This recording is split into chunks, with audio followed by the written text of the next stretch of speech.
Hey, what's going on, G-Ballers? Today, I have an exciting new knife here to share with you coming in from Remette. If this is your first time stopping by, welcome to G-Ball Vision. Drop a comment down below and let me know what your EDC is for today. This is a newer release for Remette, and it's called the Kestrel. They are available, and I'll have links to them down below in the description and in the pinned comment.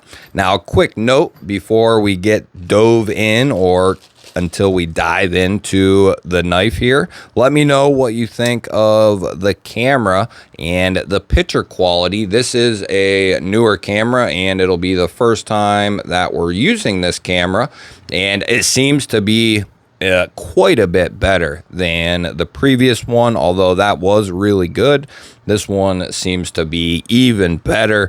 Now, to the Kestrel here, there's a couple of interesting things about this knife, and first of them is going to be this is coming in S35VN, not typically a steel we see Remette use, so I really like that about the Kestrel. To me, I'll take a really well done S35 over a well done M390.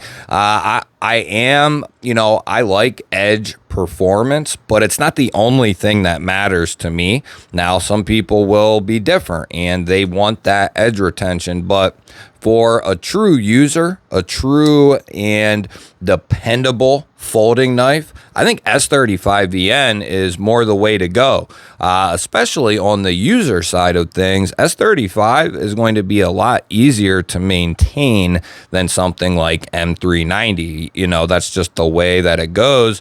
Whether you want to classify it as a super steel or not, I don't think that really matters. I think it has proven itself since it first stepped foot into a couple of handle scales. Now, beautiful finish on the blade here.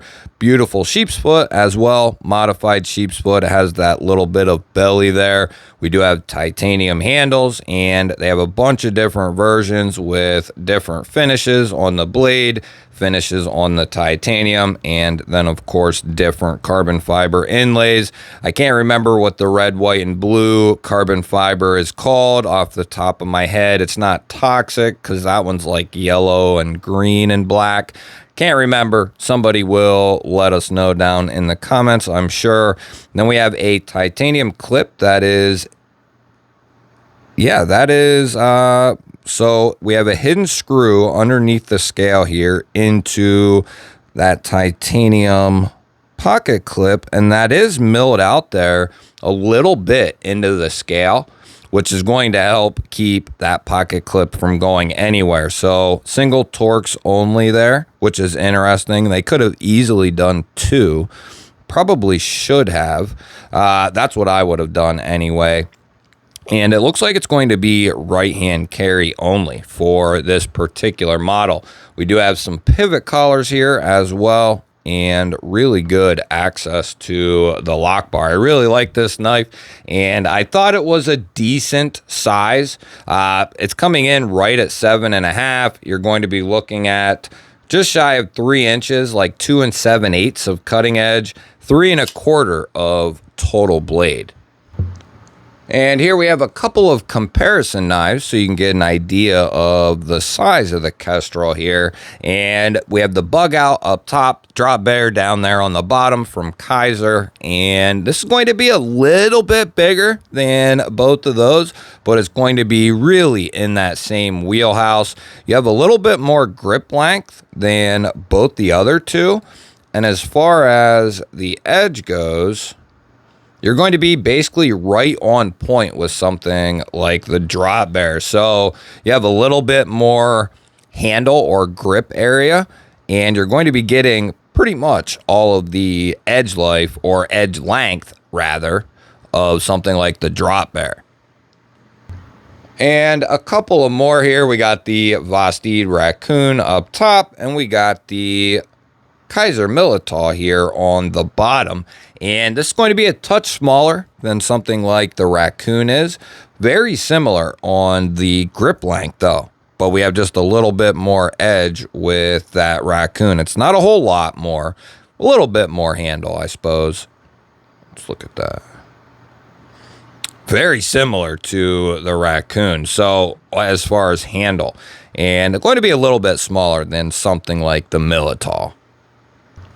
Now, if you missed the last video, I featured a new Hank from 50 Ways Baked In, but I didn't mention that we got that Hank, but he also sent another Hank, and this one is a little bit different there. Now, I always have 50 Ways Baked In linked down in the description, and there's actually a coupon code for all the viewers. It's not an affiliate relation or anything like that. It's just a way for you guys to get a little bit of a discount on these awesome Hanks. He has all kinds of prints. You get a little card. It actually has a little sleeve built in here, so you can actually drop in some gadgets or goodies down in there. And that is kind of stitched off right there. So it's just that little straight pocket, which is a awesome use of space. And there you can see the custom embroidered G-Ball vision there, which looks absolutely awesome. Let's go ahead and see what our pocket clip looks like here on this Hank, this beautiful G-Ball Vision Hank. Look at that, just looks beautiful. Pocket clip, equally beautiful, or pretty close at least. We have great access to the top of the knife there. That's something I really prefer with most of my knives. Gives you a good spot to grab a hold of the knife and retrieve it out of the pocket. If you need yourself a Hank though, you need a new one, you need your first one, definitely go check out 50 Ways Baked In, and you can use that code, save yourself a little bit of money. Like I said, he has pages and pages of different prints that he does, and fantastic work. Some really great Hanks. Now we're going to switch gears here, and we're going to get the arch nemesis out. And we're going to give this thing a weight check. Now, I guess the weight here on the channel, and I invite you all to play along. You can put your guess down in the comments. No matter if you commented once or twice already, the more the merrier. I'm going to give this a shot here. It doesn't weigh a lot. They cut a lot of weight off this, even with the backspacer, the milled clip. These pockets here on the front, what do we think? I'll give you and me one more look at that. So we're just shy of, that was,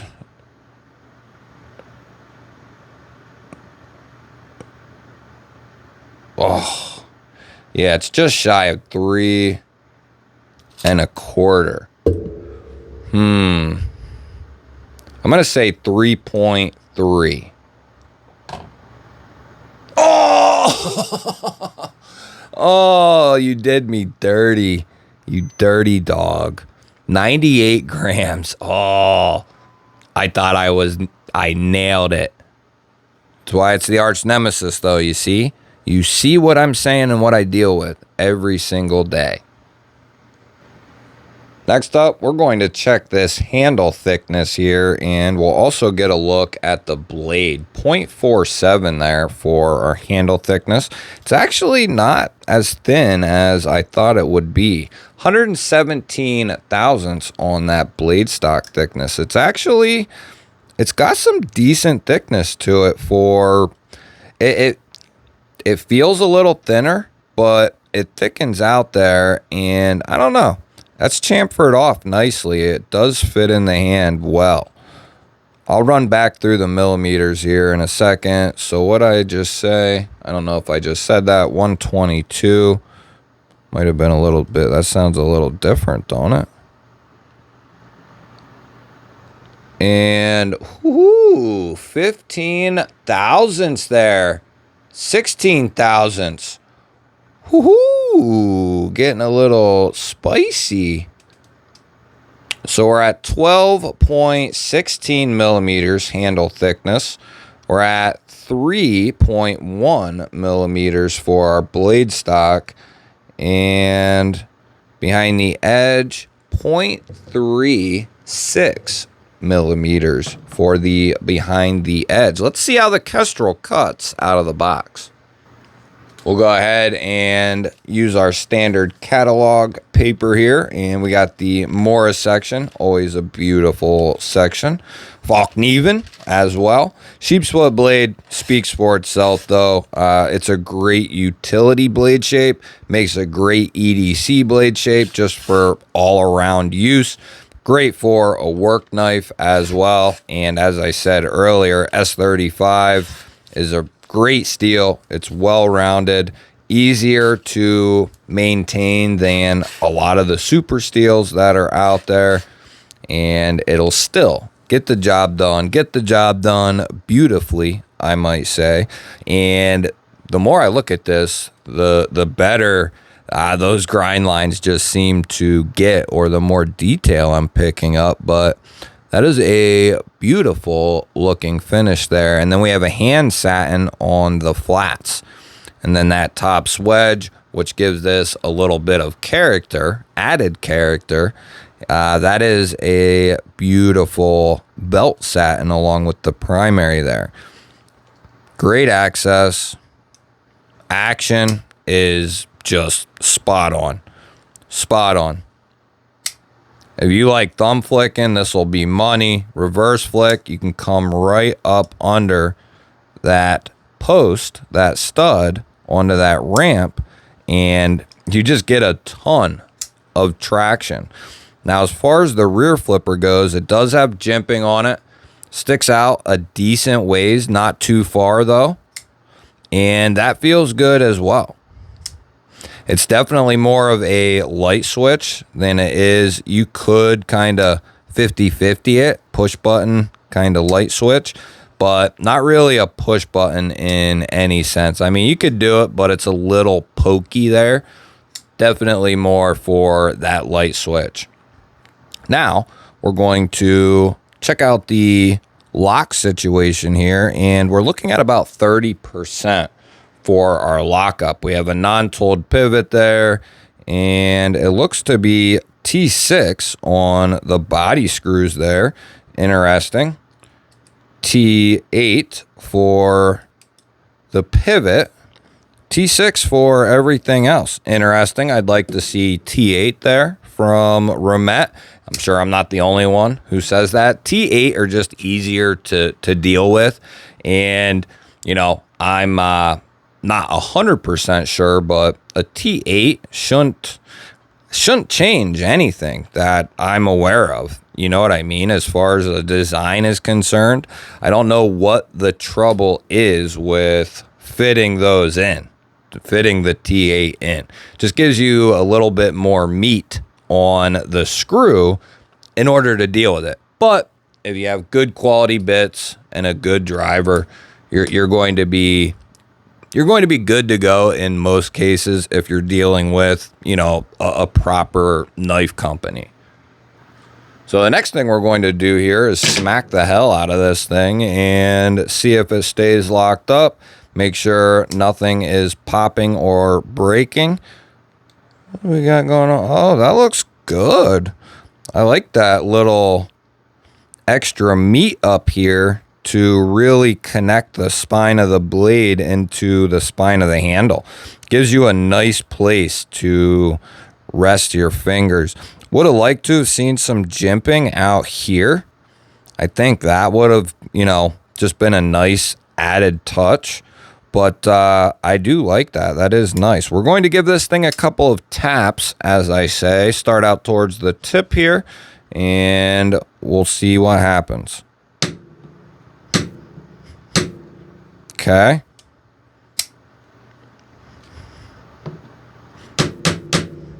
Give it the old triple tap. That usually gets them, boys.